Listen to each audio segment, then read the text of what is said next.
Sa puntong ito makakausap po natin si Aling Soledad Ubana. Siya po yung tiyahin ng biktima at isa po sa mga nakakita dito sa kung saan po natagpuan ang labi ng batang si Mark Elgin. At naikwento nyo, Aling Soledad, no, pinasunog nyo, sinunog po ng kapatid nyo yung pong lugar kung saan po nakita yung bangkay ni Mark? Opo. Bakit po? Bakit nyo po pinagutos yun? Kasi po, yung nanay ko po, inutusan po kami doon na hanapin yung tsinelas.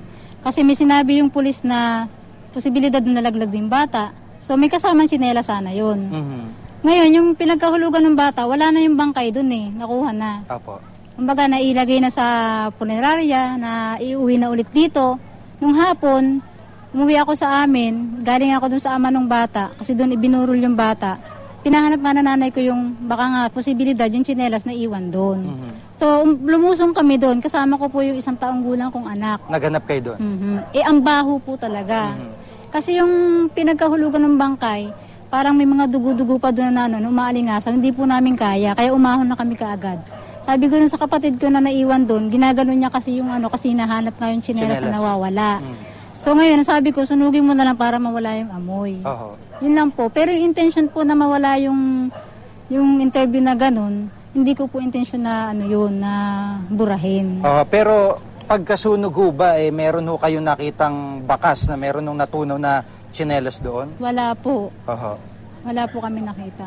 At hanggang ngayon, ang paniwala po ng pamilya, hindi po siya nahulog doon, yung po ba? Yun po, hindi po talaga mahuhulog doon kasi sabi ng pulis, posibilidad nga na mahulog doon. Pero ang paniwala nyo hindi? Hindi, kasi nga yung tsinelas ang hinahanap namin. Wala namang kasamang nahulog. Yun nung mga kalaro niya, nung araw na nawala siya ba may kasama mga kalaro, ibang mga bata na taga-rito? Hindi po namin alam kasi po nagtatrabaho po kami nung ina ng bata. At ang nga ho dito, malapit lang ho dito yung bahay mismo ng batang si Mark. Halos kabilang kalye lang, Opo.